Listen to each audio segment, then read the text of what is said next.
Ploerets, c'est situé dans le Trégor. Le Trégor, c'est une région de haies, de bocage. Et nous avons encore sur notre commune pas mal de bocage, surtout en bord de route. Et c'était un problème il y a quelques années, dans les années 85, c'était un souci parce que le bois poussait beaucoup et on ne savait pas comment le gérer, comment l'exploiter. Donc nous, on s'est dit, pourquoi pas essayer de trouver une solution pour exploiter ce bois. Ça a fait son chemin, ça n'a pas été un long fleuve tranquille, hein. Mais quand même en 2001, on a décidé, sur la commune, on a décidé de construire notre première chaufferie. Donc on a décidé de faire une gestion de ce bocage, hein. On a fait un plan de gestion et ce plan de gestion, on l'a divisé en gros en 12 années. Et on a commencé à couper vers les années 2002-2003 et aujourd'hui on est arrivé en 2017, 15 ans après, on va revenir seulement sur les premiers tronçons. Des tronçons qui vont on fait 2-3 km par an et aujourd'hui sur les 90 km de route que nous avons sur la commune, on a environ le tiers en bocage exploitable aujourd'hui. Donc voilà, productif. Et bon, demain il y en aura plus, hein, si on laisse pousser ou si on plante, on peut imaginer plus. Ce kilométrage annuel nous permet de récolter environ 150 tonnes de bois déchiqueté par an. Ces 150 tonnes, on les vend à la SIC Bocagénèse. Et la SIC Bocagénèse après nous revend le bois sec. Par contre, donc, on a mis en place aussi un plan de gestion du bocage, parce qu'on s'est rendu compte aussi qu'au niveau des routes, c'était pas toujours génial avec le bois qui couvre un petit peu trop, donc les routes ne s'assèchent pas et en fait se dégradent assez vite. Et il y a également les nuisances aussi par rapport au fil électrique et surtout au téléphone le long des routes. Donc du coup on a mis ce plan de gestion du bocage en place il y a 4-5 ans, dont la commune est divisée en 9 ou 10 parties. Donc là, on en arrive à la cinquième année en gros, quoi. Donc chaque secteur, donc les propriétaires, les riverains des routes communales sont invités à une réunion pour qu'on leur explique un petit peu la démarche donc de nettoyage. Donc on a fait le plan de gestion. Ça c'est un outil qu'il faut faire. Il faut savoir qu'est-ce qu'il y a sur la commune, qu'est-ce que ça peut donner en kilomètres, qu'est-ce que ça peut donner en travail et tout ça. À partir de ce moment-là, qui fait le travail après? On a réuni tous les propriétaires en mairie, on les a réunis, on leur a expliqué qu'est-ce qu'on voulait faire.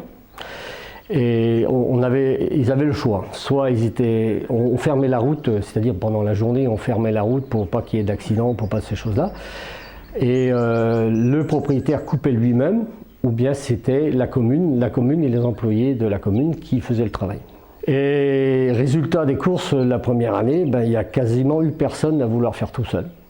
Donc c'est la commune qui a tout récupéré le bois, avec une convention, avec une signature. Bon, bien sûr, il y a toujours des réticences, hein. Il y aura peut-être une personne sur 10 qui va être réticente, mais elle va être entraînée par le phénomène de groupe. Et finalement, le propriétaire qui n'intervient pas, ça fait un peu tâche dans le paysage, quoi. On voit tout de suite que. Donc il y a très peu de personnes qui n'interviennent pas. Donc tout ça c'est organisé par les bassins versants qui font partie de l'Union Trégor Communauté.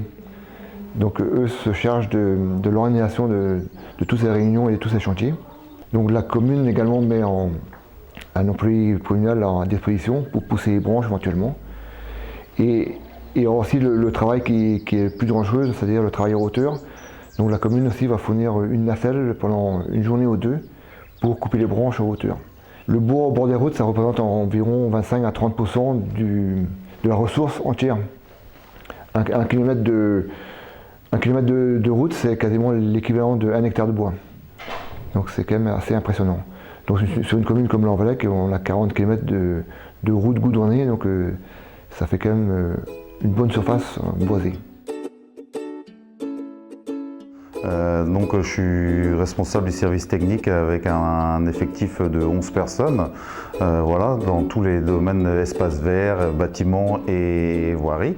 Donc au niveau de l'équipe voirie, on retrouve 3 personnes qui interviennent sur l'élagage. Donc l'élagage, entretien des bords de route et élagage du bois de bocage, donc avec le plan de gestion mis en place depuis une quinzaine d'années. Donc au niveau de l'entretien des bords de route, on réalise une campagne d'élagage sur la période du mois d'août, fin août, début septembre, où on vient à passer, faire les passages donc, sur les bas-côtés et après les talus, sachant que sur les talus on intervient sur une hauteur et voilà, généralement au bout des pousses, les pousses de 1 à 2 ans, on les entretient pour que les branches du dessus puissent se développer et voilà. Et donc on va dire ça c'est la première année. Donc qu'est-ce qui se passe par la suite sur une haie Après là on a la repousse du noisetier. Par exemple un noisetier pousse très vite et donc on retrouve la première année on n'intervient pas, mais au bout de la deuxième on est obligé d'intervenir parce qu'on a quand même une pousse qui est assez dense et qui vient se rapprocher des routes et voilà avec les circulations des tracteurs qui sont de plus en plus gros, qui prennent de plus en plus de place sur les routes, ça touche les branches et voilà les agriculteurs n'aiment pas trop donc on retrouve à élaguer cette pousse-là de 2-3 ans pour vraiment donner de la place et faire que les branches aillent plus en hauteur. Hormis cas d'accident, de tempête et de chute de bois, vous n'intervenez plus jusqu'à la récolte suivante? Jusqu'à la récolte suivante, tout à fait. Qui en aura généralement entre 9 ans ou 9 à 12 ans. Il faut quand même faire appel à un professionnel, un bûcheron, qui sache vous expliquer comment qu'il faut faire. Parce que on croit savoir couper du bois, et nous, quand on avait fait notre premier chantier, il y a un professionnel qui est venu, qui a marqué ce qu'il y avait à couper, qui nous a dit comment qu'il fallait couper. Il nous a dit que le lamier, on pouvait le vendre. Ça, c'est la plus mauvaise affaire qu'on avait fait, c'est important. Sur les chantiers d'élagage bois, donc il y a les 4 personnes qui assurent l'élagage. Eux ont eu une formation, donc avait pareil qu'une personne, un bûcheron, ils ont fait 1 ou 2 sessions qu'ils ont dû faire de formation. Donc voilà, et puis après avec des conseils au fil du temps qu'ils ont retrouvés tous les années, qui ont permis d'être formés sur l'élagage. C'est vrai que c'est pas facile hein, quand il y a des investissements lourds, c'est des investissements lourds. Pour la création des réseaux de chaleur et pour la création des chaufferies, c'est pas donné, il faut le savoir. Mais en contrepartie, on a notre propre énergie. C'est un choix qu'on a à faire et nous ici sur la commune et sur d'autres communes aux alentours, hein, on est très contents de ces choix-là. J'ai en cette charge-là le suivi et la conduite de chaudière, donc avec mon collègue aussi, hein, donc l'électricien et le plombier du service technique, et donc on assure la conduite des chaufferies donc sur les deux sites, donc le site de l'école qui est en service depuis presque une dizaine d'années, et au niveau de l'EHPAD aussi depuis 4 ans. Je m'occupe un petit peu aussi au niveau de l'agglo, de tout ce qui est énergie. Je suis vice-président de l'énergie sur l'agglo. Et donc on est en train de mettre en place pas mal de chaufferies sur le secteur qui ont encore développé ce secteur d'énergie. Alors bien sûr, les élus vont dire, mais qu'est-ce qu'ils vont faire? Ils vont couper tout le bois et il n'y aura plus de bois. C'est l'inverse. C'est l'inverse. Quand le bois devient une valeur, quand le bois devient une énergie, quand les gens savent que c'est une énergie, ils le laissent pousser. Et quand on le laisse le bois pousser, ça peut être énorme. Ça peut être énorme. Par contre, si on continue à le couper et si on ne le laisse pas pousser, là, oui, là, il y a pénurie. Mais ça, c'est comme les gens. Hein. Si on ne remplace pas ceux qui partent avec ceux qui arrivent, il y aura plus, la vie n'existera plus. Bien sûr, plus ça va et plus il y a une prise de conscience. Donc finalement, si je parle maintenant de ma démarche en tant qu'agriculteur, donc j'ai démarré aussi il y a un peu plus de 10 ans avec la création d'une filière ici au niveau de Ploërrette, la filière bois-énergie. Donc du coup, c'est structuré maintenant par une SIC Bocagenèse qui est maintenant en place depuis quelques années. Et donc en tant qu'agriculteur, j'ai pu valoriser aussi à ce moment-là les petites branches que je ne valorisais pas avant non plus, qui étaient soit brûlées, soit poussées dans les fossés.